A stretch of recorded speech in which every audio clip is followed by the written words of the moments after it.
저의 신명을 바쳐 일하겠습니다. 감사합니다.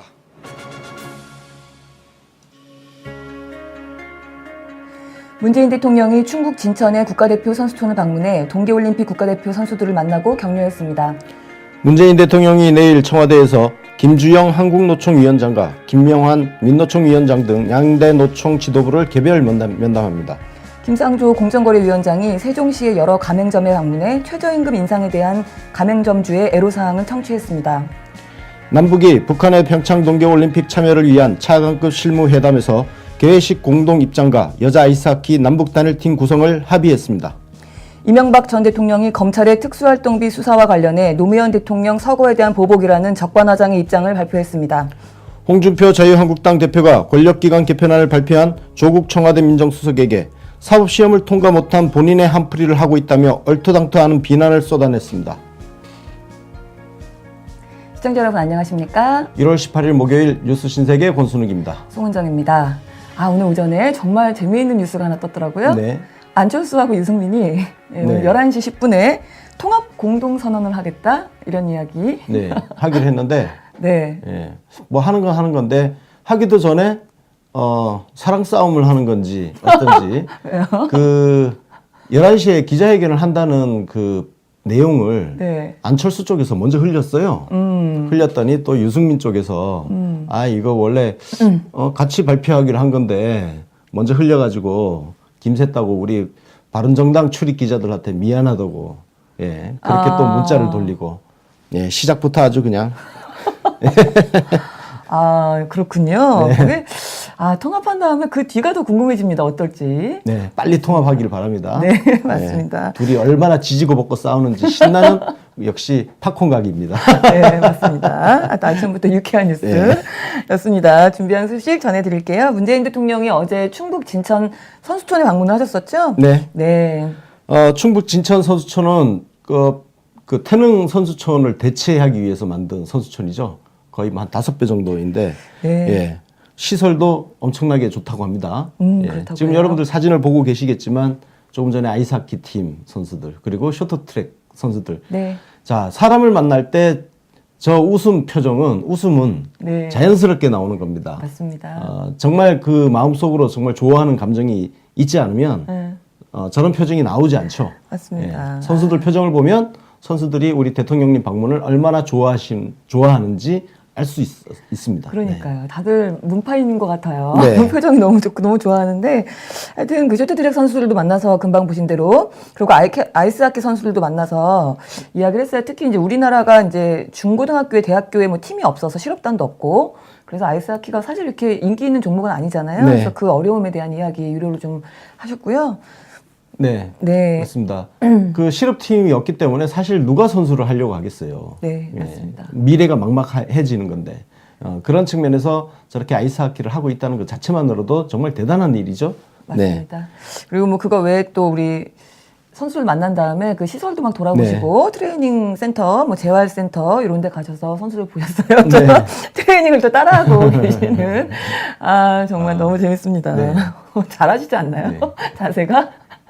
이 장면이 어제 굉장히 화제를 불러일으켰던 사진이죠. 맞습니다. 네, 기계체조 선수 이은주 선수. 네. 네. 대통령님 보자마자 눈물을 터뜨렸다는데 거의 손녀뻘이죠. 그렇죠. 기계체조 선수들이 나이가 좀 어리잖아요. 어리죠, 예, 어리죠. 보통 네. 10대들이기 때문에 아이고. 그동안 이제 뭐 고생 훈련하면서 네. 힘들었을 거 아니에요? 네. 그런 생각 때문에 아마 좀 울컥했나 봐요. 네. 괜히 같이 울컥해지더라고요. 그리고 네. 그 선수 식당에서 같이 점심도 선수들이랑 같이 또 드시기도 하셨습니다. 네. 예. 우리 대통령님은 다른 사진에 나왔지만 그 배식 받을 때 정말 자연스러우세요. 그러니까요. 예전에 뭐 안철수를 비롯해서 네. 다들 군부대 가면 배식 받잖아요. 네. 자세 안 맞아. 나잖아. 정말 어색하잖아. 왜 해본 적이 없거든. 그 국자로 당구 치는 거. 그게 또 생각이 나네요. 아유, 너무 진짜 국자로 아우, 진짜. 당구 많이 쳐보신 분이 없던데. 하여튼 그런 얘기. 네. 그래서 특히 이제 이 자리에서 대통령께서 아이스하키 단일팀, 남북 단일팀에 네. 대한 언급을 하셨는데 이거는 단일팀 합의가 이제 결론이 나오기 전의 시간이죠. 네. 예, 그래서 이제 만약에 단일팀을 만든다고 해도 전력이 높아지리라고 생각하는 건 아니다. 근데 뭐 팀워크 맞추고 하니까 더 힘들겠지. 근데 그래도 함께 경기에 임한다면 그 장면 자체가 역사의 명장면이 될 거다. 이런 이야기 하셨는데요. 네, 조금 이제 더 크게 눈앞에 어떤 그 결과에 집착하는 게 아니라 좀 더 큰 안목으로 바라다 보면 네. 그 장면들이 남북 단일팀이 만들어진 그 장면이 훨씬 우리 선수들에게 두고두고 기억에 남을 네. 그런 장면이 될 것이라는 점을 맞습니다. 말씀을 하신 거죠. 네, 그래서 네. 어제 제가 개인적으로 뭐 시간도 별로 없는데 단일팀을 하든 안 하든 뭐 그게 중요하냐라고 얘기를 했었는데 저 진심으로 우리 대통령님과 문파들에게 제가 사과를 드리겠습니다. 네. 이렇게 넓은 뜻이 있는 대통령님을 무조건 믿고 따라야 되는데 제가 주저넘게 개인적인 생각을 얘기를 좀 했습니다. 아니, 대통령님이 이렇게 말씀하신 건 어제 처음이라서 괜찮습니다. 네. 네. 네, 우리는 일희일비하는 게 원칙이기 때문에 이렇게 했다가 대통령님 말씀 딱 나오면 네. 바로 태세 전환, 그렇죠. 입장 변복. 네. 아름다운 장면입니다. 남북 단일팀이 무조건 진행이 돼야죠. 네, 소신은 없습니다. 소신 따위, 개나 줘버려. 필요 없습니다. 하여튼 그런 거고요. 그리고 또 한 가지는 이제 아무래도 세계적인 관심이 쏠리겠죠. 단일팀 네. 경기에. 그래서 그 비인기 경기이잖아요. 종목 자체가. 그렇습니다. 그거에 대한 서러움도 사실은 좀 씻을 수 있는 계기가 될 거다. 네. 이런 이야기 지나가신 말씀, 아름다운 말씀. 남북 단일팀이라는 그 자체만으로도 네. 화제가 되는 거죠. 네, 화제가 되고 아무래도 관심을 받게 되고 일단 언론들도 벌써 달라붙었잖아요. 네. 이게 벌써 달라진 거야. 맞습니다. 아니, 언론들이 언제 여자 아이스하키 팀 취재를 관심 했습니까? 없었죠, 사실. 근데 이번에 화제가 되고 나니까 언론들 다 저기 붙어 있잖아요. 그럼요, 맞습니다. 계속 기사 나오고. 네, 네, 그렇습니다. 우리 진천 선수촌 개촌식이 작년이었죠. 그래서 우리 이낙연 총리가 개촌식에 가기도 했었다고 소식 전해드렸었는데 기념비석이 있는데 그 문구가 또 아주 감동이더라고요. 네. 대한민국은 당신들이 흘린 땀을 기억합니다. 네. 당신이 흘린 땀을 기억합니다. 대통령 문재인. 너무 행복해. 이게 제일 좋아. 너무 좋아요. 저게 하마터면 대통령 박근혜 찍힐 뻔했어. 그러니까요. 소모선에서 아니, 그러니까 대통령 박근혜 찍혀 있으면 그걸 또 어떻게 치워요? 치울 수 없죠. 치우면 또 난리 날 거 아니야. 못 치우죠. 저거 저 정치보복 얘기 계속 하는데. 네. 아유, 너무 다행이야, 행복합니다. 다행, 진짜. 네, 문구도 멋있지만, 대통령 문재인이 딱 박혀 있어서 네. 아주 기분 좋은. 그렇습니다. 비석 봤습니다. 다음 가겠습니다. 네. 문재인 대통령께서 내일이죠. 양대 노총 지도부를 만난다는 소식이 있었어요. 네. 네. 한국노총하고는 오찬을 함께 하고요. 네. 그리고 민주노총하고는 차담회 형식으로. 네, 그 뒤에 이어서. 이어서 이제 개별적으로 이제 하는 겁니다. 네, 맞습니다. 이게 민노총 측이 합석 안 하겠다. 한국노총이랑 이제 원래는 같이 오찬을 하려고 했나 봐요. 민노총 진짜 하는 짓 보면. 그래서 짜증나죠, 정말. 뭐 자유한국당 보는 것 같아요. 진짜 짜증납니다. 저희 홍준표가 계속 독대 이야기했잖아요. 다른 당대표들이랑 같이 섞어서는 안 하겠다고 이러고 있잖아요. 지금 민노총이 지금 하는 짓거리가 자유한국당 하는 짓거리하고 뭐가 달라? 그게 참 신기한 지들은 게. 뭔데 한국노총하고 합석을 못 하겠다는 거야. 그러니까요. 이해가 안 갑니다. 아유. 그 독대를 사실은 좋아하는 게 주로 박근혜류 아닙니까? 독대를 왜 이렇게 좋아하는지 이해할 수가 없는데요. 어쨌든 민주노총과 대통령과의 만남이 11년 만이라고 합니다. 마지막으로 만났던 게 2007년 6월 노무현 대통령이 그 당시 이석행 위원장이랑 비정규법, 비정규직 이런 거에 대해서 관련한 이야기를 했던 건데, 저 중앙에 저 빨간 동그라미. 뒤에 그 플래카드 보세요. 사용자의 꼭두각시 노무현 정부는 대국민 사기극을 집어치워라. 맞습니다. 아유, 한미 FTA 진짜, 저지. 내가 개새끼 나오려다가 참았어, 진짜. 잘 참으셨습니다. 네. 네. 그래서 어쨌든 저 10년 전에도 저러고 있었는데 지금도 좀 똑같이 저렇게 땡깡을 피우고 있는 민노총 대통령 만나더라도 무슨 변화가 있을지 큰 기대는 되지 않습니다. 다음 소식 가겠습니다.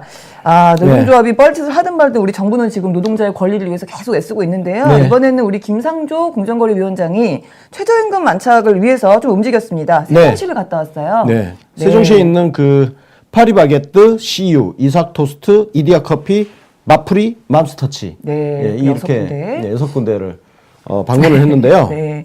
갔는데 이제 가맹점 주들이 그 최저임금이 올랐으니까 그거에 대해서 이제 애로사항이 혹시 있나 청취하러 갔다라고 합니다. 네, 이 자리에서 재밌는 얘기들이 많았어요. 그 공정거래위원회에서 만든 여러 가지 법들이 있어요. 시행령 같은 거, 가맹거래법도 내년에 시행을 할 거다 이런 이야기도 하면서 지금까지 가맹점주가 본사에 요청할 수 있는 여러 가지 권리들이 있잖아요. 네. 그래서 그걸 가지고 표준 가맹 계약서를 만들었어요. 그거를 다 보급을 또 했답니다. 네. 그리고 뭐 가맹거래법 규정을 막 설명해주면서 당신들이 권리가 이런 게 있으니 본사에다가 요구를 해라 이렇게 또 막 가르쳐주고 다닌 거죠 이제. 그렇죠. 그러니까 네. 사실 우리가 일반적으로 보험계약서도 그렇고 네. 그 촘촘하게 적혀있는 계약서를 제대로 읽어보고 또 중요한 것은 읽었다 하더라도 그걸 제대로 이해하기가 그렇죠. 쉽지가 않습니다. 네. 그 가맹점주들 계약할 때도 본사하고 계약할 때 그 내용을 정말 촘촘하게 읽어보는 가맹점주는 그렇게 많지는 않을 거예요. 물론 자기가 이제 사업하는 거기 때문에 읽긴 하겠지만 또 그 의미를 정확하게 이해를 하고 혹시 나한테 어떤 불이익이 있는 그런 조항이라든지 좀 편파적인 조항 이런 것들을 걸러내기가 알아채기가 쉽지는 않을 겁니다. 맞습니다. 그래서 공정거래위원회에서 직접 이런 그 거래 계약서에서 특히 가맹점주들이 잘 챙겨봐야 되는 것들 이런 것들을 따로 이렇게 챙겨주는 거죠. 네, 맞습니다. 그래서 그런 이야기들도 설명도 해주고 또 올해 1분기 안에 네. 가맹거래법 시행령을 개정을 마치겠다 이런 약속도 또 했다고 하고요. 네. 아 그리고 이제 그 내용에서 또 우리 지금 다들 한 목소리로 가맹점주들이 임대료가 너무 비싸다, 너무 힘들다 그것 때문에 이런 토론을 다 같이 공통적으로 또 했다고 합니다. 그렇습니다. 이게 지금 조금 전에 가맹거래법 시행령 네. 개정 이야기만 했는데요. 그 내용이 중요한데 이런 겁니다. 가맹본부 같은 경우 가맹점주들한테 굉장히 의무적으로 물품 구매를 떠넘긴단 말이에요. 그래서 그렇죠. 이게 팔리든 안 팔리든 무조건 사야 되는 네. 것들이 많기 때문에 이게 재고로 쌓이고 그러다 보니까 손실이 발생하고 하는데 네. 이게 그래서 보면 유통 마진이나 리베이트 금액이 사전에 공개될 수 있도록 그러니까 쉽게 얘기해서 가맹점주들이 가맹본부한테 뜯기는 항목을 제대로 공개를 하겠다는 거예요. 네. 예. 맞습니다. 알고는 있어야 되죠. 그러니까 그렇죠. 사실 우리 가맹점주들이 뭘 어떻게 뜯기는지 잘 모른단 말이에요. 그냥 공정거래위원회가 지금 점주들을 일종의 고객으로 지금 모시고 있는 그렇죠. 거죠. 이런 것들이 전부. 예. 네, 맞습니다. 가맹점주 편에 서서 네, 그렇습니다. 본사에 대해서 대항할 건 대항을 해라 이런 이야기입니다. 그래서 뭐 그런 이야기 그리고 또 이제 가맹점에 우리가 소위 얘기하는 갑질 관행들 그러니까 거래 과정에서 불이익들이 많이 네. 있잖아요. 그런 거에 대해서 당하지 않도록 공정위가 감시 체계를 또 강화를 하겠다, 네. 활동을 하겠다 이런 약속도 했고요.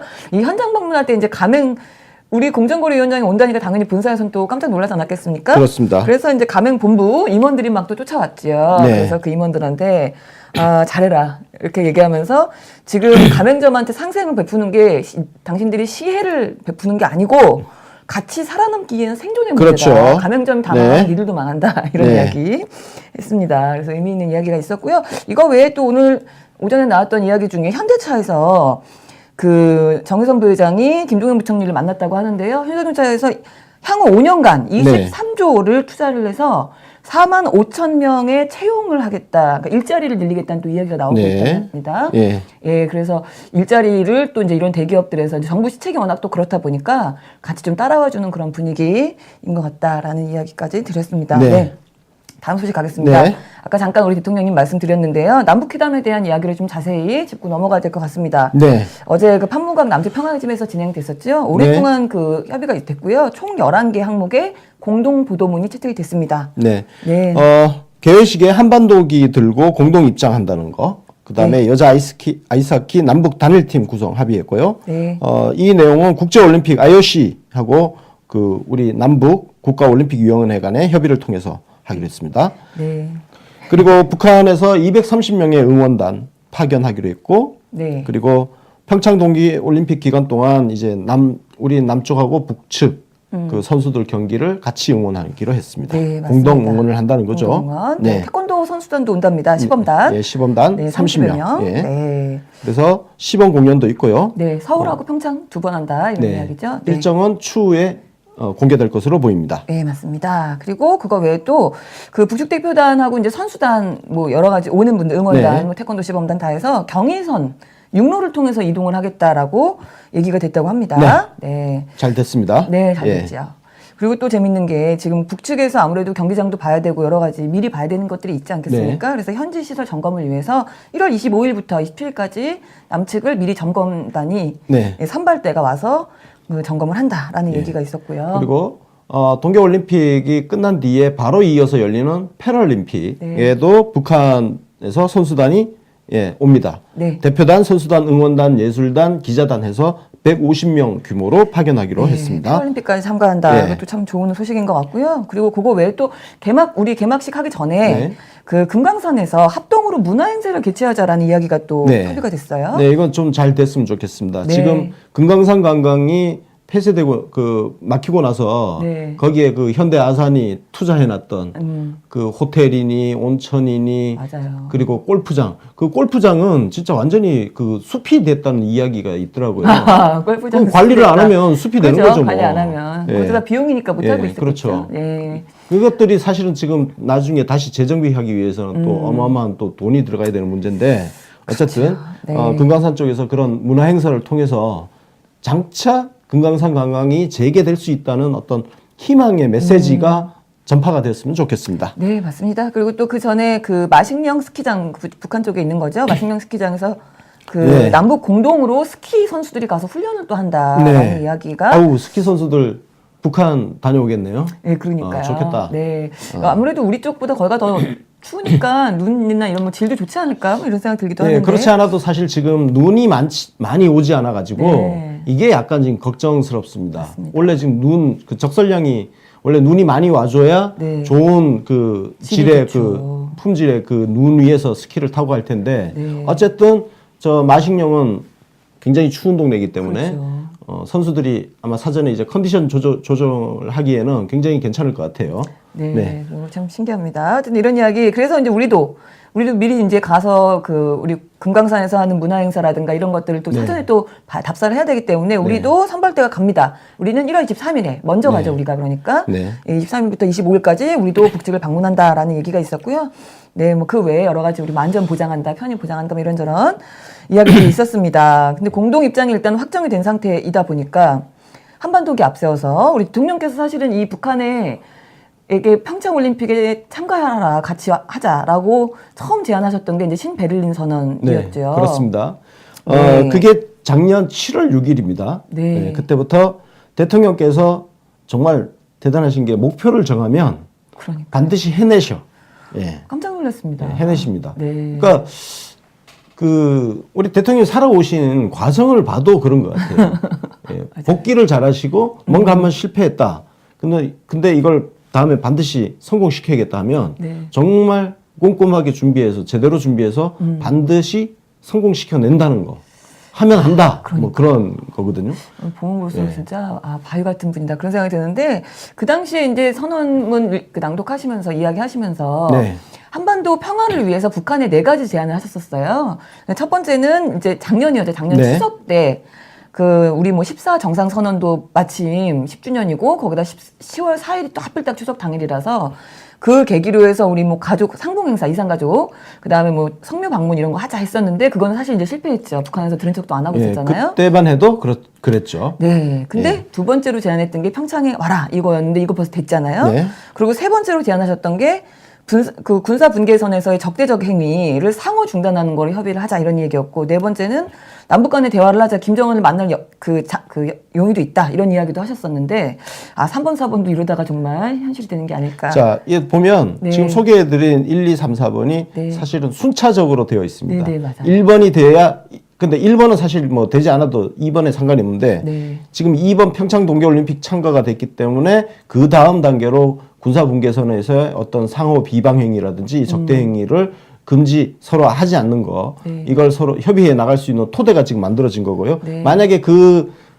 과정이 또 밟아진다면 거기서 한 발 더 나아가서 상호 이제 협력 관계를 만들어내는 관계로 갈 수가 있는 거죠. 그렇게 되면 결국 노무현 대통령 당시까지 진행됐던 2007년 그 14 남북 공동선언 네. 이전으로 되돌아갈 수 있는 토대가 완벽하게 만들어지는 거죠. 네. 예, 그러면 지난 9년간의 어떤 공백이 메워질 수 있는 발판을 만들 수 있다.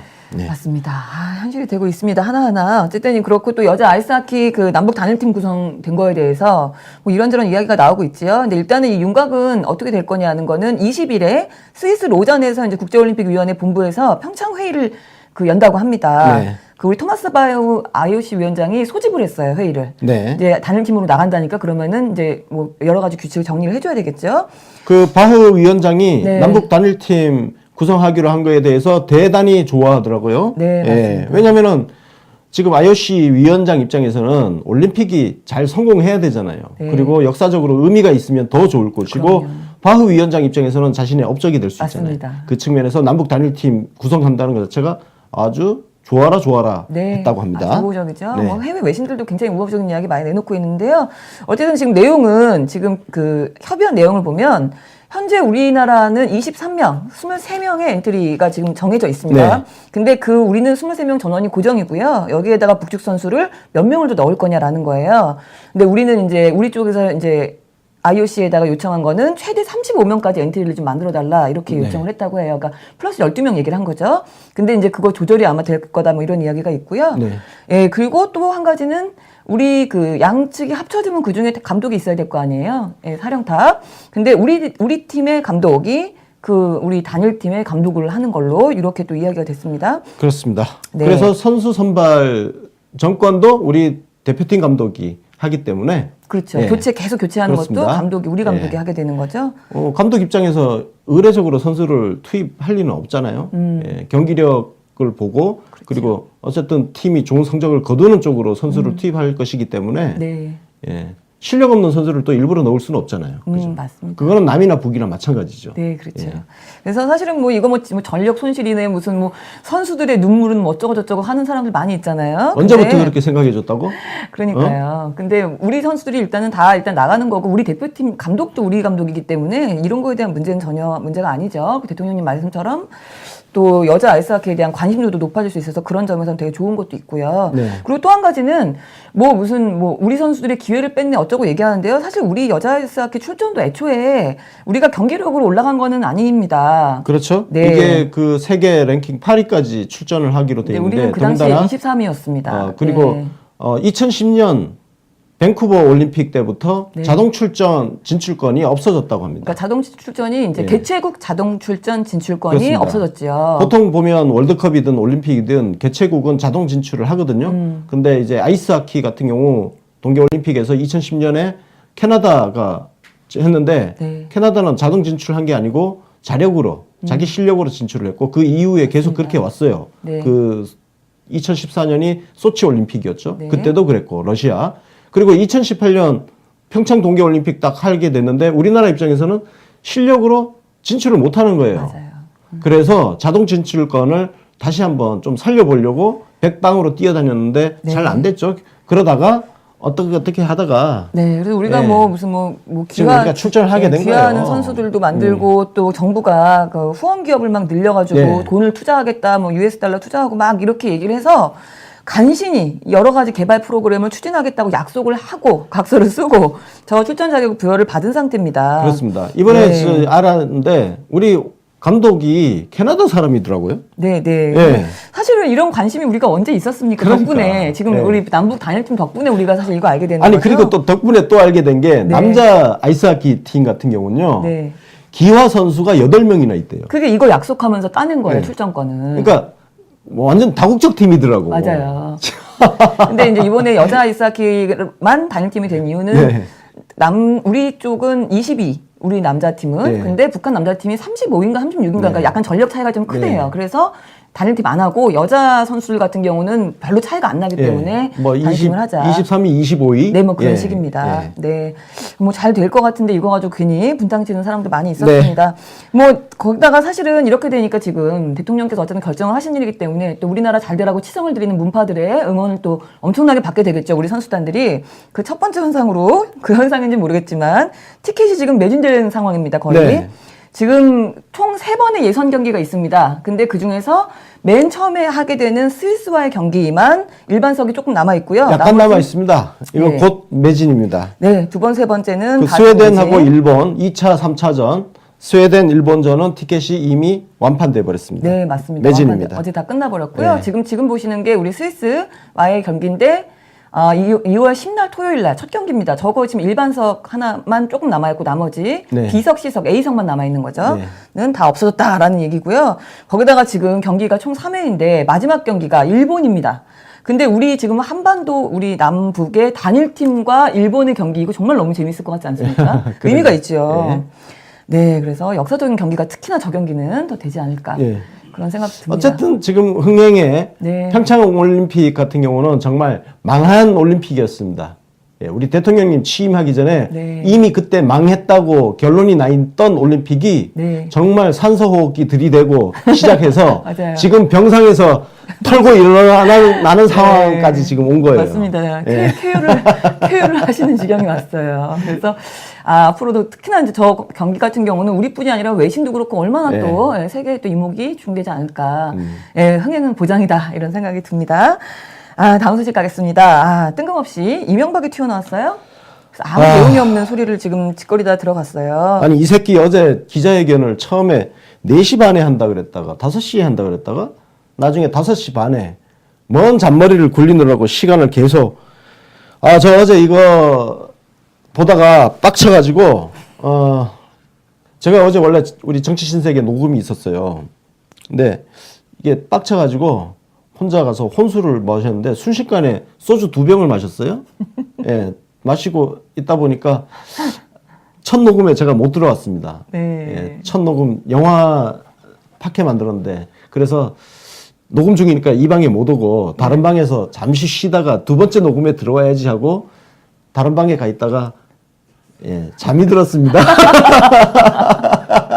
의자 2개 붙여놓고 자는데 심지어 그 와중에 악몽까지 꾸다가 네, 모자이크. 네. 그렇군요. 그래서 소주 2병 드셨으니까 네. 주무셔야죠. 그래서 막판에 네. 막판에 들어와서 옆에서 구경했습니다. 재밌더라고.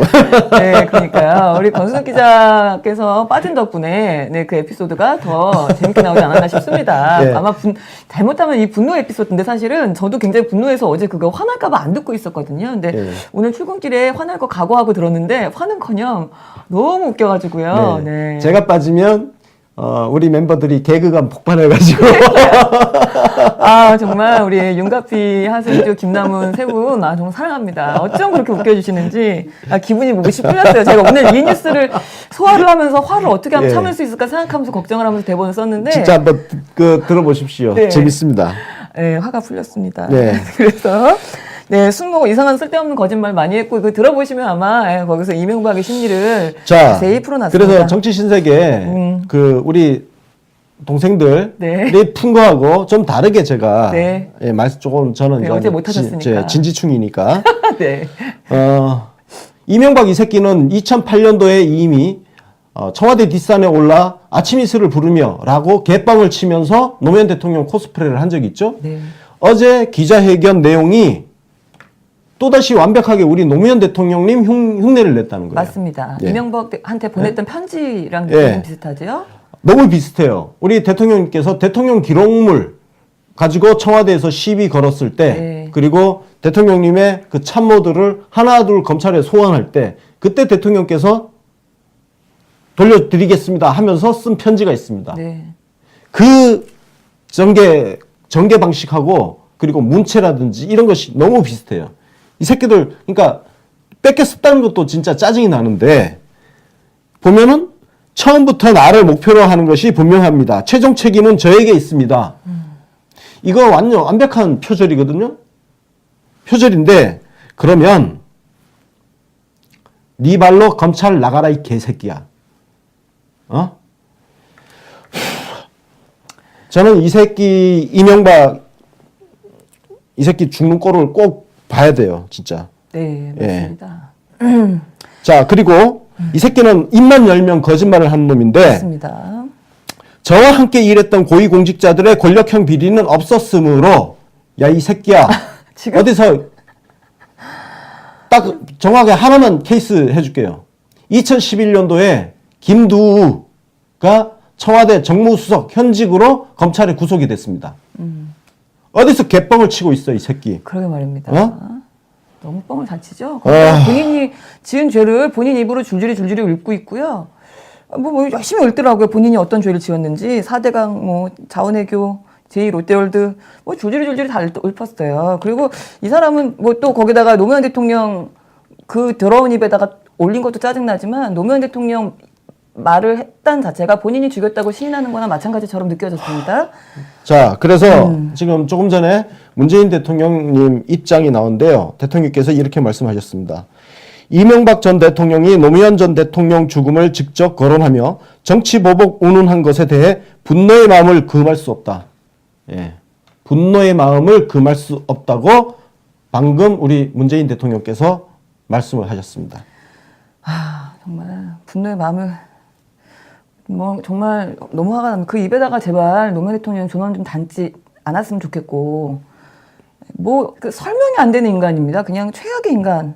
대한민국 역사상 최악의 인간입니다. 맞습니다. 가장 타락한 대한민국이 얼마나 타락할 수 있는지를 역사의 기록으로 남긴 흔적이 바로 이명박이라는 존재입니다. 그리고 이명박이 대통령이 되었다는 그 자체도 대한민국이 그 당시에 영혼이 얼마나 썩어 있었는지를 맞습니다. 역사의 기록으로 남기게 될 겁니다. 맞습니다. 정말 부끄러운. 그 전에 무슨 뭐 전두환이니 뭐니 이런 사람들은 사실은 자기네가 힘으로 밀고 들어왔으니까 국민들이 할 말이 있었지만 이명박은 사실은 할 말이 없는 정말 부끄러운 과거인데요. 근데 뭐 그거 사실 내용도 없는 소리를 왜 찍찍거리고 나왔는지 모르겠어요. 쥐새끼. 근데 이 와중에 이제 검찰 반응이 또 나왔는데 검찰은 뭐 표적 수사 같은 소리 안에 그냥 우리는 나오는 대로 그냥 굴줄이 나오는 대로 계속 수사하고 있는 거다. 그렇죠? 뭐 이런 이야기. 예, 나오는 대로 합니다. 검찰은. 네, 나오는 예. 대로 하고 있는 거다. 네. 가이드라인 없다. 이런 이야기를 했고요. 아, 그리고 뭐, 어떤 보도 보니까 미디어 오늘이었는데요. 쥐새끼 집 앞에서 뻗치게 하던 뭐 기자들이 뭐 각하한테 또 덤볐다, 뭐 큰 소리 쳤다, 뭐 이런 얘기를 썼더라고요. 네. 참. 그러니까 정말 이명박근혜 9년 동안 대한민국 기자들 뭐 했냐, 진짜. 어처구니가 어제도 없어요. 이야기했지만 노무현 대통령한테 바락바락 대들고 예의 없고 싸가지 없이 굴던 개새끼들이 맞습니다. 이명박근혜 9년 동안 개새끼 짓 했잖아, 진짜. 꼬리 살랑살랑 흔들면서 주는 밥 처먹고. 너무 저 이 기사 보는데 어처구니가 없더라고요. 그러니까 마치 뭐 기자들이 굉장히 무슨 정의롭게 가서 큰 소리 친 것처럼 막 내용을 썼어요. 뭐 큰 소리 치면서 질문을 왜 안 받냐 어쩌고저쩌고 떠들었다는데 아니 이제 끈떨어진 각하니까 이제 그렇게 큰 소리 칠 수 있다는 거 아니에요 한마디로. 그전에 그러니까, 입 다물고 조용히 있다가 힘 있을 때는 고개 조아리고 그러니까요. 꼬리 살랑살랑 치던 새끼들이 이제 힘 없으니까 이제 곧 감옥 갈 거 예상되니까 이제서 고개 빳빳하게 쳐들고. 맞습니다. 세상에서 가장 야비한 새끼들이 이런 새끼들이에요. 약강 강약. 딱 그거죠. 이런 이명박 근데 이명박은 뭐 질문도 안 받고 그냥 뭐 어른이 대답하실 거면은 뭐 대답 안 하실 거다 이러고서는 도망갔다고 하는데 이런 거 겪어놓고도 또 이제 문재인 대통령한테는 또 시건방을 떨겠죠. 앞으로도 계속. 앞으로도 네. 계속 건방 떨 겁니다. 네. 앞으로 두고 봐, 이 개새끼들. 맞습니다. 달구지 시대 기자들 얘기를 좀 했습니다. 아유, 또 추잡스러운 얘기가 다음 소식이 또 있네요. 홍준표 연일 막말, 거의 자판기 수준으로 막말을 좀 쏟아내고 있는데요. 조국 수석한테는 뭘 헛소리를 하고 있었어요. 네. 네. 사법시험을 통과 못한 본인의 한풀이를 하고 있다. 와, 요거요. 사실 저는 새롭진 않습니다. 이게 보통 사법시험 합격한 인간들이 대학 교수, 법대 교수를 바라보는 시각이기도 합니다. 실제로. 쟤들은 사법시험 합격 못해서 대학원 가고 학위 받고 해서 교수하는 애들. 그래서 그 사법시험 합격한 인간들이 교수할 길을 굉장히 우습게 합니다. 쟤네들은 우리보다 한 레벨 밑이야, 이거. 왜? 우리는 합격을 했고 쟤들은 합격을 못했고. 그런데 말입니다. 법대 교수들 중에 그리고 로스쿨 교수 중에는요. 처음부터 사법시험이 자기하고 적성이 안 맞아서 그러니까 사법시험은 정말 뭔가 입시 공부하듯이 공부를 해야 되는데 정말 공부가 좋은 사람은 그런 공부가 하기 싫단 말이에요. 네? 사람마다 그게 있습니다. 그래서 그게 하기 싫어서 처음부터 진중하게 뭔가 하나를 파는 그런 공부를 하고 싶어서 대학원 가서 하겠다고 교수 간 사람이 있어요. 그런 사람들이. 근데 지금 홍준표 이런 인식은 대한민국 사법시험, 지금 로스쿨 출신들은 그런 생각이 없겠지만 과거에 특히 제가 시험 치던 때는 300명 뽑을 때거든요. 그때만 해도 엘리트식이 엄청 심했죠. 더군다나 그 이전에는요, 150명을 뽑았어요. 엘리트식이 얼마나 대단하겠습니까? 그러니까 그 당시에 사법시험 합격한 사람들 마음속에는 이런 교수들을 이렇게 밑에 내려 깔고 보는 그런 시각이 있습니다. 너무 정말. 그게 그냥 대놓고 이렇게 얘기하는 게 네, 너무 정말 유치하고 속물이고 이렇죠. 거기다가 이제 조국 수석 같은 경우는 그 사연이 또 알려져 있잖아요. 그렇죠. 예, 민주화 운동 과정에서 우리 박종청 열사도 그렇지만 그 너무 이제 그런 판사, 검사, 변호사 이런 사람들이 악의 편에 서는 그게 너무 꼴보기 싫어서 자기는 사법시험 안 보겠다 했던 그런 케이스였죠. 그러니까 당장 우리 유시민 작가 같은 경우도 그렇지 않습니까? 유시민 작가도 맞아요. 경제학과 갔다 원래 오니까. 법대를 갈 수 있었는데 네. 선택을 할 수 있었어요. 그때 이제 선택을 맞아요. 할 수 있는 상황에서 인문학과에서. 경제학과를 선택한 이유가 네. 독재 정권에 빌부터 먹고 살고 있는 판검사 판검사. 새끼들 꼬라지를 보면서 내가 저딴 거 해서 뭐 하나 하고 경제학과를 맞습니다. 선택했다고 그러거든요. 네. 그 시대에는 그런 사람들이 되게 많았습니다. 그런 독재 정권 밑에서 부역하고 그래서 혼자 잘 처먹고 잘 살려고 사법시험 합격하고 했던 새끼들이 지금에 와서 이렇게 제가 개새끼 하는 건 아무것도 아니에요 지금. 이거 보세요. 여기 한마디도 안 들어갔지만 사시 통과 못해서 한풀이 한다. 이거는요 그냥 대놓고 개새끼 하는 것보다 훨씬 모욕적인 말이에요 이게. 맞습니다. 제가 개새끼는 말을 괜히 자꾸 쓰는 게 아닙니다. 그래서 자꾸 생각 계속 해보시라는 거예요. 네. 아니 뭔 세상 살면서 욕 한 번 안 해본 것처럼. 네, 권순욱 기자의 네. 개새끼론 들어봤습니다. 네, 이 하여튼 그래서 개새끼론은 가끔씩 계속 얘기하겠습니다. 그래서 그 여러 사람이 비판을 했어요. 그 대표적으로 진선미 의원이 그 사법고시 패스했던 사람이잖아요. 네. 네, 진선미 의원이 정말 너무 부끄럽다. 우액 이렇게 속물근성의 끝판왕 홍준표 대표님 이 말은 너무 네. 부끄러워요. 우액 이렇게 네 시원하게 얘기를 했고요. 하여간 하면 보면 볼수록 홍준표는 그 자유당이랑 정말 딱 어울리는 당 대표다. 딱 네, 그냥 맞습니다. 그 수준. 네, 이다라는 생각이 듭니다. 마지막 소식은 짧은 겁니다. 우리 문재인 대통령께서 홍은동 집, 우리 후보 시절에 머물렀던 그 집을 파셨다는 얘기가 있더라고요. 네, 네. 어제 뉴스가 나왔죠. 네. 2016년 1월에 매입해서 작년 그 청와대 관저 이사할 때까지 네. 1년 4개월 동안 거주하셨던 집입니다. 네, 그 짧게 예. 사시긴 했어도 사실은 좀 정 드셨을 것 같아요. 대통령 당선된 집이기도 하고. 그렇죠. 네, 그리고 원래 저 집에 가시기 전에는 평창동 쪽에 사셨잖아요. 따님, 예. 따님이랑 같이 계시다가 예, 네, 살다가 거긴 지금 따님이 살고 계시고요. 네. 제가 그 아시는 분 집이 우리 대통령님 따님이 다혜잖아요. 이름이. 네. 예, 다혜, 문다혜 맞아요. 씨. 네. 그 따님이 살고 있는데 그 바로 맞은편 집에 지인이 살고 있어서 그 집에 한 3번 놀러 가서 그 집을 구경만 하면서 저기 우리 대통령님께서 기거하셨던 집인데. 그러시구나. 예. 네. 그래서 아유, 그 별 이상한 인연을 다 예. 하시네요. 지금 이번에 지금 판 홍은동 집이 네. 그 예전에 사셨던 지금 따님이 살고 있는 그 집하고 뒤로 산길로 연결되어 있어요. 예. 그래서 대통령께서 저 홍은동 집에 계실 때 그 외손주들 보기 위해서 여사님하고 그 뒤 산길을 따라서 산길이 한 1시간 30분 걸으면 된대요. 예, 산길 따라서 걸어서 따님 집으로 가셨다고. 그러면 네. 기자들이라든지 저는 산길이 있다 그러길래 한 10분 걸어가면 되는 줄 알았는데 예, 예. 1시간 30분. 아, 그렇군요. 그러니까 약간 트레킹이죠. 네, 그러네요. 어차피 걷는 거니까. 운동하시면서. 근데 이제 기자들이라든지 이런 눈을 피해서 갈 수 있기 때문에 정말 그 대통령님하고 여사님한테는 굉장히 평화로운 예, 여유 있는 그런 시간들이었다고. 네, 예. 그러니까요. 왕복 3시간인데 여유롭게 왕복 3시간을 아니 휴일에는 괜찮아요. 아침에 그렇군요. 일어나서 이렇게 걸어서 네. 따님 집 가서 따님하고 뭐 점심도 같이 먹고 그리고 손녀 슬렁슬렁. 맞으러 가야 예. 되는데 손녀 보기 전에 다리 풀리겠어요. 하여튼 그렇습니다. 그래서 이 자리 이 집에서 또 한 3일 정도는 그때 우리 병기공주 거울방 네. 그 치훈이라고 3일 정도 여기서 또 출근하기도 그렇죠. 하시고 했었죠. 예, 그래서 뭐 이거 매입한 사람이 뭐 누구다라고 또 나오기도 하고 네. 기사에서 그랬습니다. 예. 김대전 1부속 비서관실 행정관이라고 하네요. 네, 예. 좋은 집을 사셨습니다. 대통령이 예. 나오신. 좋은 기운 물려받아서 네. 오래오래 행복하게 사시기 네, 바라겠습니다. 맞습니다. 네, 준비한 소식 전해드렸고요. 이슈 프리즘으로 이어집니다. 진짜 오늘도 술자리야? 이거 뭐 쉬는 날이 없어. 쉬는 날이. 저 과장님, 그래서 제가 준비했습니다. 이거 한번 드셔보세요. 이게 뭔데? 출근환이요.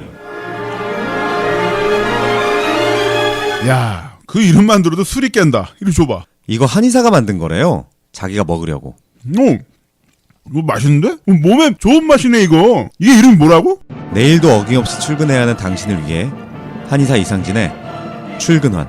네이버 메인 말고 꼭 네이버 쇼핑에 들어가셔서 출근환을 검색해주세요. 정치 신세계 숍에서도 구입 가능하십니다. 네, 오늘 이슈 프리즘에서는 네이버에 대한 이야기를 좀 해볼까 합니다. 지금 너무 상황이 심각해지고 있는데 일단은 어제 잠깐 물론 안내 드렸습니다만 추미애 대표가 최고위에서 좀 강한 발언들을 많이 내놓긴 했습니다. 네. 네. 네이버 댓글 난장판인데 막말과 욕설, 특히 이제 홍준표의 그 문슬람 발언으로 촉발이 된 거죠. 네. 네, 그래서 이 막말과 욕설을 정치 지도자가 선동하고 있다는 것이 더 심각하다. 네, 지적을 하고 지금 네이버에는 혐오 표현 그리고 굉장히 성추행에 가까운 성폭력에 가까운 표현 그런 쓰레기 같은 언어가 넘쳐나고 있습니다. 이런 현실을 정말 잘 모르는 인간들이 극렬 문파 어쩌고 얘기하고 있는데 정말 그 댓글들하고 싸우고 있는 문재인 대통령 지지자들은 같이 욕설을 하고 있는 게 아니라 그 욕설들, 혐오 표현들을 댓글에서 안 보이게 하는 작업을 하고 있는 겁니다. 그럼에도 불구하고 안 돼요. 숫자가 딸려. 왜? 기계를 돌리고 있으니까. 이런 상황에 대해서 추미애 대표가 어쨌든 현실 인식을 하고 댓글 조작단이 확대 재생산하는 어떤 그런 악의적인 프로세스가 진행되고 있다. 네. 사태를 정말 제대로 지금 파악하고 있습니다. 네, 맞습니다. 그래서 인신공격 행위라든가 또 허위사실 유포라든가 이런 것들에 대해서는 철저히 추적해서 단호하게 끝까지 고발 조치를 하겠다 이런 이야기 네. 했고요. 더불어서 좀 의미 있는 이야기를 한 거는 지금 묵인하고 방조하는 것도 공범이다. 네이버 이거 왜 가만히 두냐. 지금 그 얘기 하는 거죠. 네이버는 네, 진짜 반드시 법의 심판대에 세워야 됩니다. 맞습니다. 지금 네이버가 가장 악질적인 게 뭐냐면요. 그렇게 댓글 조작 기계 돌리고 그리고 조직이 들어와서 악성 댓글 달고 하는 이게 클릭이 올라가요. 근데 그걸 또 막기 위해서 또 가잖아요. 네. 그럼 클릭이 또 올라가. 그러니까요. 이 난장판, 쓰레기판 속에서 네이버는 매출이 올라가는 맞습니다. 가장 악질적인 비즈니스 모델을 지금 갖고 있는 거예요. 이 개새끼들, 진짜, 네이버. 진짜 쓰레기죠. 정말 쓰레기 쓰레기입니다. 새끼들. 네. 그렇게 이거는 돈 벌어먹고 있는 새끼들. 그 인간들이 전부 쓰레기 새끼들이에요, 네이버. 맞습니다. 초록일배라는 말이 과장이 아닙니다, 절대로. 진짜. 정말 그 정도 수준인데, 최재성 위원장도 트위터에다가 또 한마디 했습니다. 일단 민주당한테 요구하는 내용이었고요.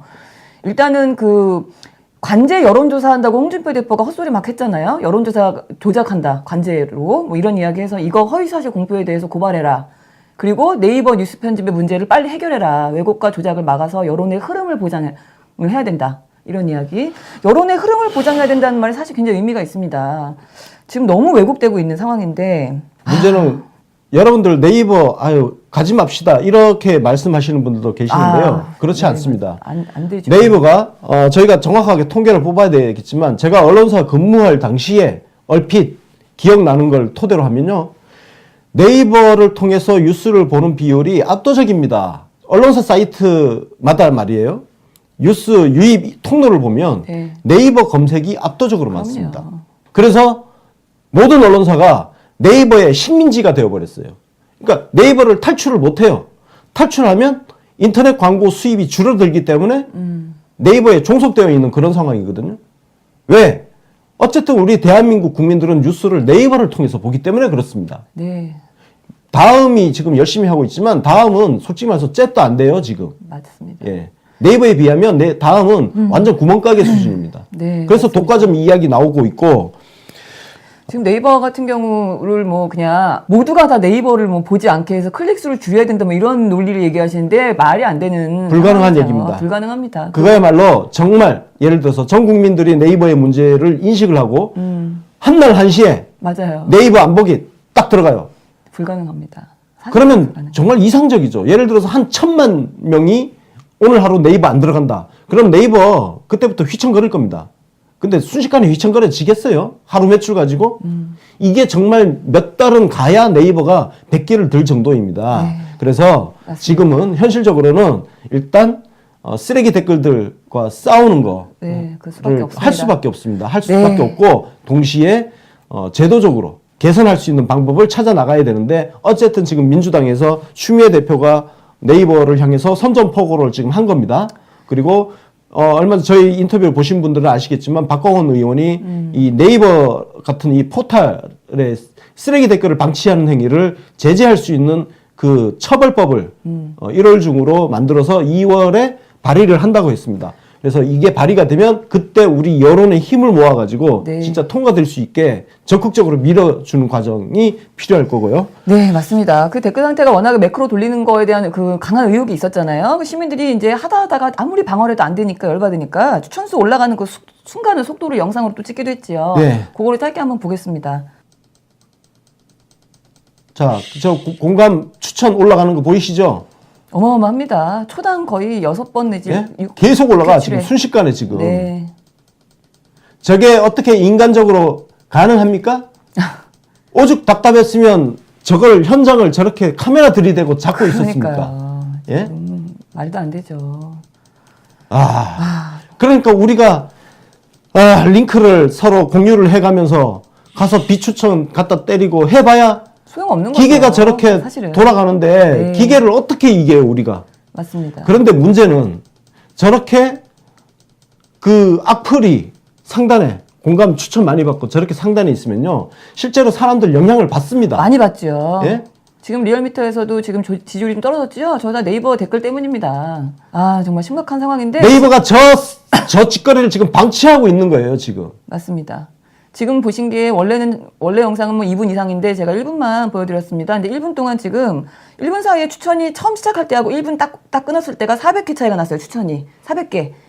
그래서 초당 거의 7회 정도가 지금 올라가고 있다는 얘기예요. 그러니까.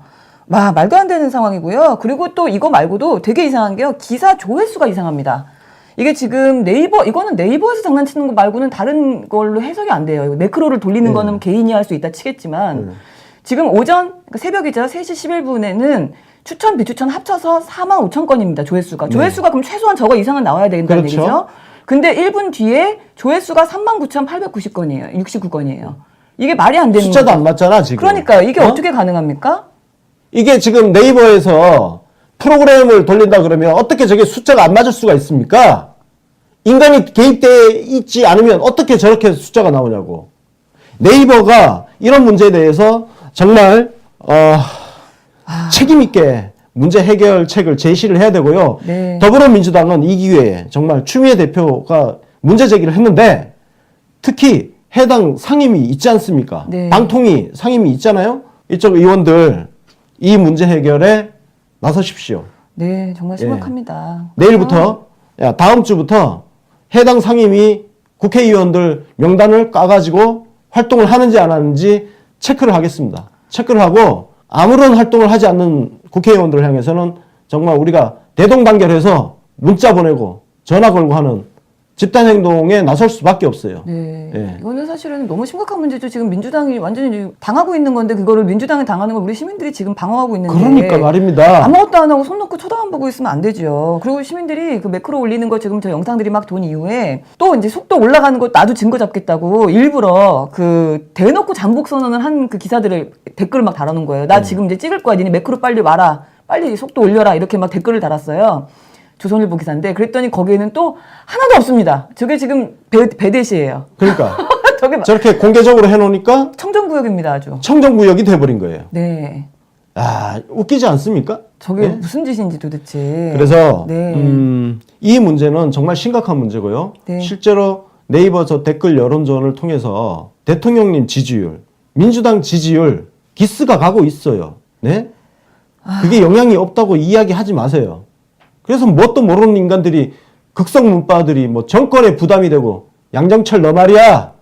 난 뒤에서 정말. 동지한테 뒤통수 맞는 게 진짜 제일 짜증나 아주. 그렇습니다. 정말 지금 이 심각한 상태를 지금 구글 검색 간단하게만 해봐도요. 네이버 자동 댓글 프로그램을 구할 수 있고요. 아이디를 또 살 수 있습니다. 왜 네. 1인당 자기 아이디 뭐 3개인가 뭐 밖에 못 하잖아요. 근데 그거를 더 만드는 거죠. 그래서 아이디를 살 수 있고 뭐 이런 것도 쉽게 구할 수 있고요. 그리고 이제 아이디 판매원인 개인 그 아이디 판매원 들어가 봤더니 최근 날짜에 막 올해 들어서 1월 8일, 1월 9일, 1월 10일 막 최근 날짜에 아이디 구하는 사람이 또 되게 많습니다. 이런 상황입니다. 그래서 지금 느낌에는 이제 기사를 쓰는 기자, 뭐 아니면 또 네이버, 또 이제 댓글 알바, 매크로 돌리는 그 알바들 있잖아요. 같이 이게 한 팀으로 이렇게 움직이는 그런 느낌을 받을 수밖에 없는데, 저건 지금 네이버 기사 배열 원칙이라는데요. 읽어보니까 기도 안 찹니다. 정말 이런 말 하면 안 되지만 정말 연병을 하고 지금 있습니다. 자유당은 사실 대놓고 댓글 조작질을 하겠다는 거거든요. 네. 여론 조작을 하겠다고 지금 대놓고 저러고 있어요. 응? 민주당은 도대체 뭐 하는 거야, 진짜. 어? 아, 진짜 우리 시민들이 손 확 놓으면 민주당 저 지지율 유지된다고 생각하세요, 진짜? 맞습니다. 어? 아니, 우리가 왜 니들 때문에 이 개고생을 해야 돼, 진짜. 진짜 우리 대통령 아니면, 아이고, 진짜 우리 추미애 대표 같은 사람도 있고, 박강원 의원 같은 사람도 있고, 그래서 이렇게 그냥 봐주고 있는 겁니다. 그러니까요. 민주당 의원이 그렇게 많은데 일당 아닙니까? 어쩜 그렇게 조용한지. 다들 참 조용해요. 그래서 박근혜처럼 그냥 가만히 있는 걸 취미로 삼나 이런 생각 듭니다. 자, 제가 양정철 언급해가지고 지금 뭐 댓글창에 많이 나오는데요. 인터뷰를 했죠. 뭐 극성 지지자들이 정권에 부담이 되고 어쩌고저쩌고 부담스러웠다. 야, 진짜 욕 나오는 거 진짜 내가 참고 있는 거야, 진짜. 하셨어요. 지금 금방 하셨습니다. 아직 안 참으셨어요. 하셨습니다. 여러분 지금 뭐 잠깐 보셨지만 앞으로 얼굴 보기도 싫다, 진짜. 뭐 볼 일도 없겠지만. 네. 대통령님 오셨다는 거, 그거 고생했다는 거 아는데, 당신들만 고생한 거 아니고요. 대한민국 국민들 전부 고생했습니다. 어디서 가르치러 들리고 시민들 위에서 놀라고 그러고 있어. 맞습니다. 우리 시민들이 뭔데? 니들 수족이야? 참 그 노무현 대통령님 주변에 있던 사람들 중에 너무나 많은 사람들이 그러니까 우리가 이제 뭐 노무현 대통령님 옆에 있었다고 해서 그 사람이 노무현 대통령 아니잖아요. 우리는 노무현 대통령님만 존경하면 되지 않나? 저는 그래서 여러분들한테 노무현 대통령님, 문재인 대통령님과 그 밑에 있는 사람 별개입니다. 맞습니다. 대통령님을 모신다고 해서 그 사람들이 대통령님처럼 우리가 취급해줘야 될 이유는 하나도 없는 거예요. 맞습니다. 예.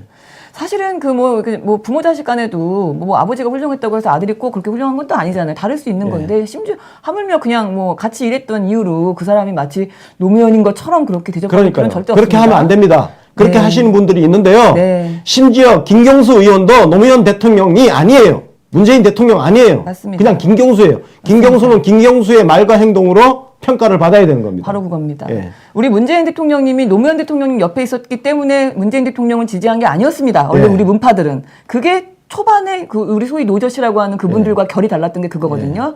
노저씨였던 분들은 문재인 대통령이 친노였기 때문에 좋아했던 거고 우리는 그게 아니었죠. 근데 그 문파들의 생각이 사실 옳다라는 생각이 자, 그래서 하나 더 얘기할게요. 그래서 네. 이왕 나온 김에 추미애 대표 최재성 위원장이 과거에 뭐 추미애 대표는 탄핵을 했고 최재성 위원장 과거에 뭐 네. 저쪽 신한국당 전력이 있고 어쩌고저쩌고 네. 하는데 다 됐어요. 맞습니다. 그분들이 어떤 그 과정을 통해서 지금 정말 사람이 어떤 변화가 오고 지금 우리와 함께 뜻을 같이 하고 추구하는 가치 방향이 같으면 같이 가는 거지 저 사람이 누구 밑에 있었어 이 따위는 필요 없습니다. 맞습니다. 여기가 무슨 봉건 시대예요? 맞습니다. 우리는 그런 라인, 그런 거 원치 않습니다. 그냥 사람 하나하나 보고 가야 되겠다라는 얘기고요. 뭐 자유당 잠깐 봤지만 네. 어쨌든 디지털 무슨 전사를 만들어서 포털을 뭐 전에 동참하자 뭐 이런 소리를 대놓고 얘네들은 대놓고 이러고 있어요. 자유당은. 민주당은 뭐 합니까 도대체. 네. 하여튼 이렇습니다. 이슈 프리즘이었습니다. 언론의 부실입니다. 오늘은 그 남북회담 관련한 기사들 중에 좀 가볍게 무거운 얘기를 좀 했기 때문에 좋은 놈, 나쁜 놈, 이상한 놈을 좀 뽑아봤습니다. 네. 일단 좋은 놈, 좋은 기사. 네. 연합뉴스고요. 이정진, 백나리, 이상한 기자 세 사람의 이름이 올라가 있는데 메일 주소는 백나리 기자만 올라가 있어요. 네. 천혜성, 우리 차관이죠. 천혜성, 우리 감독이 전권 갖고 북 출전 선수 선발. 이 기사의 제목이고요. 내용은 매우 그냥 드라이한, 건조한, 중립적인 내용인데 제목이 사실 굉장히 괜찮은 기사였습니다. 네. 그냥 정말 그냥 있는 그대로만 네. 이렇게 해주면 되거든요. 맞습니다. 그러면 우리가 아무 불만 없어요. 아무 불만 없죠. 언론은 그냥 이렇게 연합뉴스 그리고 연합뉴스 이야기 자꾸 나오는데요. 연합뉴스는 과거에 연합뉴스는 정말 이랬습니다. 그냥 드라이해요. 맞아요. 요즘 여러분들 방송사 뉴스 같은 경우도요. JTBC 뉴스룸이 막 인기는 어쨌든 그동안 세월호 때 활약한 거 인정을 해주고요. 다만 저는 개인적으로 KBS 9시 뉴스를 선호를 합니다. 왜? KBS 9시 뉴스는 정말 재미없는 뉴스입니다. 그냥 정말 건조하게 맞아요. 팩트만 전달하고 끝나요. 사실 주르륵 나열하고. 논평질을 안 한단 말이에요. 네. 저는 뉴스는 논평질을 안 하는 게 가장 좋다. 그렇게 네. 생각을 합니다. 맞습니다. 네. 그리고 지금 보셨던 그 기사에서 사실은 이제 우리 감독이 전권을 갖고 북출전 선수를 선발한다는 거 사실 굉장히 중요한 이슈잖아요. 네. 잘 뽑았다라는 생각이 들고요. 네. 자, 이제 좋은 기사 봤으니까 이제 나쁜 놈, 나쁜 기사. SBS 민경호 기자입니다. 김정은 주요 치적 내세우는 마식령 스키장은 어떤 곳? 자, 이게 어떤 겁니까? 색깔론을 여기다 지금 갖다 붙이고 있어요. 굳이 김정은 주요 치적이라는 거를 그러니까요. 앞에 붙여가지고 네. 지금 마식령에서 공동훈련 한다는 거에 벌써 뭔가 선입견을 지금 집어넣잖아요. 맞습니다. 쉽게 얘기해서 김정은이가 자기 치적이라고 내세우는 그런 데 가서 합동훈련을 하느냐라는 뉘앙스가 이미 전달이 되잖아요. 맞습니다. 제목 하나로. 조중동 스타일이죠. 네. 국민의당 논평스럽기도 합니다. 국민의당이 이번에 이거 가지고 논평을 냈잖아요. 근데 북한 체제 선전을 위한 회담으로 끝난다면은 뭐 안 될 것이다. 뭐 이런 소리 했거든요. 지금 시대가 어느 시대인데 아직도 북한 체제 선전을 더 하면은 국민들이 그걸 믿습니까? 참 답답한 소리 국민의당. 그리고 좋은 놈 나쁜 놈 받고 이상한 놈. 이거 좀 이상합니다. 뉴스원입니다. 양세롬 기자인데요. 남북 11개항 합의에 고위급 대표단 빠져. 북 고민 중? 이런 제목이에요. 어쩌라고. 그래서 도대체 뭘 얘기하자는 건지. 그러니까 이 기사는 우리가 여러분들 기사 제목이란 건요. 제가 어제 논평 이야기도 했는데 제가 어제 민주당 논평을 정말 한심하게 생각했던 것은 메시지 전달이 안 되잖아요. 지금 조금 전에 이 뉴스원 기사 제목 읽고 저게 무슨 얘기인지 이해가 됐습니까? 어쩌라는 건지. 이해가 안 되잖아요. 뭔 소리야? 뭐 내용도 어쩌라고. 그래요. 내용도 그럽니다. 그거죠? 내용도. 네. 내용도 공동 보도문에는 관심을 끌었던 고위급 대표단은 정작 포함되지 않아 주목된다. 그러니까 이게 뭐해? 아직도 뭐 정하지 못했나 보다. 뭐 이게 왜 뭐 도대체? 설명을 해야 될 거 아니야. 그러니까요. 예? 그러니까 정말. 우리가 이제 언론사에서는 이걸 야마라 그럽니다. 그 기사 쓸 때는 네. 제가 기사 쓸 때 배운 거는요. 네. 뒤에서부터 다 날려버려도 심지어 한 줄만 남겨놔도 메시지가 전달될 수 있어야 된다. 맞습니다. 이거였거든요. 그래서 기사 제목이 딱 읽으면 이게 뭔 내용이구나 알 수 있어야 되고 그리고 기사 첫 문장 한 문장만 살아 있어도 이게 기사로 존재할 수 있어야 돼요. 아하. 예. 그래서 옛날에는 기사 지면에 넣잖아요. 네. 그래서 하다 보면 양이 넘쳐. 그러면 뒤에서부터 잘라버리거든요. 잘라야죠. 근데 이 자르는 거를 언제든지 확 잘라도 이 전체가 온전한 하나의 기사체로 남아있는 이 훈련을 했단 말이에요. 요즘은 진짜 이 훈련을 안 하니까 그런 것 같아요. 기사를 막 써. 예, 지면이 아니라서 그래서 지면이 아니라서 그렇게 막 늘어지나 제목도 늘어지고. 절제도 못 하는 거예요. 절제를 못 하는 거예요. 네. 아이고. 종이 아까운 게 없으니까 그런가 봅니다. 하여튼 오늘 그래서 남북회담에 관련한 좋은 기사, 나쁜 기사, 네. 이상한 기사 세 가지를 소개해드렸습니다. 네. 언론해부실이었습니다. 네, 오늘의 칭찬합시다. 주인공은 누굽니까? 다음 카페에 있는 젠틀제인. 네. 젠틀제인에 서식하고 계신 문파들을 네. 칭찬을 해드립니다. 이게 워낙에 여기가 평소에 바람직한 또 문파 소굴로 잘 알려져 있잖아요. 그렇죠. 그렇지만 오늘 굳이 또 칭찬을 하는 이유는 대통령 생일 이벤트로 민주당 중앙당에 6,600원 후원하기. 우리 대통령께서 이제 66세가 되셨으니까요. 네. 이런 기특한 이벤트를 만든 카페지기를 칭찬하는 건 아닙니다. 그게 아니라 이 공지 올린 시각이어 보니까 1월 16일 저녁 6시경이었는데요. 그러니까 하루 반나절 만에 댓글이 120개고 다 참여하겠습니다. 공감하는, 동참하겠다는 댓글. 네. 와, 정말 저렇게 멋진 문파들이 많이 저기 계시는구나. 정말 젠틀제인을 보고 있으면 네. 포지티브의 힘을 느낄 수 있는 곳입니다. 맞아요. 저하고는 약간 반대되는 포지션을 잡고 있는데 그렇죠. 그렇습니다. 각자의 역할이 있는 거죠. 네. 예. 저 같은 놈도 필요한 거고 네. 저렇게 긍정적인 에너지를 만들어내는 그런 분들도 네. 좋은 역할을 하고 계시고. 네, 맞습니다. 권순은 기자 같은 분입니다. 네, 놈 아니고요. 네. 그리고 멋진 문파들 칭찬을 좀 했는데요. 그리고 우리도 아마 뭐 같이 동참하실 분들 우리 뭐 대통령 생일이라고 딱히 다른 이벤트 안 하시는 경우에는 같이 좀 하셔도 되지 않을까 싶습니다. 네. 이게 만약에 지금 대통령 생일이라고 저 민주당 중앙당 계좌에 6,600원이 쭉쭉쭉 찍히면 그걸 민주당에서 보면서 기분이 어떨지. 네. 예, 그걸 좀 느끼게 해주고 싶다는 생각 좀 들기도 합니다. 그렇습니다. 네. 그리고 우리 네. 그 트위터에서 오소리 예뻐님이 미국 이벤트 있잖아요. 지금 네. 비밀 이벤트. 그거를 내용을 정치인 세계에 단독 공개하겠다라는 트윗을 올리셨던데요. 네. 이미 이제 오소리 햇번님이 네. 제가 공개하지 않았던 그 내용을 사실상 공개를 하셨어요. 지금 타임스퀘어 이 광고부터 해서 미국에서 이런 광고를 진행하잖아요. 네. 진행을 하는데 왜 추가로 계좌를 열어서 돈을 모았을까? 그걸 저희가 비밀로 붙여놨었잖아요. 네네. 근데 오소리 햇번님이 약간 공개를 하셨습니다. 약간, 예. 약간. 관련이 있습니다. 우리 대통령께서 미국 방문하셨을 때, 아니 는 얘기 안 하셨는데. 그냥. 오소리 햇번님이 네, 태엽 군인만 얘기하셨는데. 헐. 아, 진짜. 왜 그래요? 태엽군이었냐? 아이. 아, 진짜. 태학군이나 관련된 거라고 얘기하셨는데, 그걸 여기서 다 얘기해보시면 어떡해요. 아닌데. 오드레프님 죄송합니다. 제가 미리 입을 막았어야 됐는데. 아니, 나 그렇게 봤는데. 아니에요. 그래서 그거를 정치인 세계에서 예. 단독으로 공개하겠다 이렇게 말씀을 하셨는데, 그래서 저는 아니, 그 내용 아닌데. 정치인 세계에서 네, 언제 예. 하실 건지. 잠깐, 요거. 네네. 나중에 잘라버리고. 뭘 잘라버립니다. 생방송으로 다 나가는. 욕 아니에요, 이거. 자, 여러분들 다 안 들은 겁니다. 아, 네. 안 들은 걸로. 자, 못 들은 네, 걸로. 자, 하겠습니다. 못 들은 걸로 해주시고요. 네, 모르는 거구나. 고급죠. 네. 그 오설이 아빠님이 그 미 연방정부하고 통화를 하셨어요. 예, 이번 이벤트 추진하면서 그 통화 내용을 네. 오디오 파일을 정치 신세계를 통해서 공개를 합니다. 네, 그래서 정치인 세계를 통해서 네, 이벤트 내용을 그때 공개하겠다라는 얘기였습니다. 네. 오늘의 뉴스인 세계. 오늘 뉴스인 세계는 여기까지입니다. 오늘 1월 18일 목요일이었습니다. 오늘 오후에 프로그램 있나요? 네, 오늘은 오후에 프로그램이 없습니다. 네, 오늘 네. 오랜만에 좀 쉬는 날이 되겠네요. 그럼 이렇게 정리를 하고요. 저희는 내일 금요일이죠. 오전 10시 45분에 다시 생방송으로 오겠습니다. 시청해주신 여러분 고맙습니다.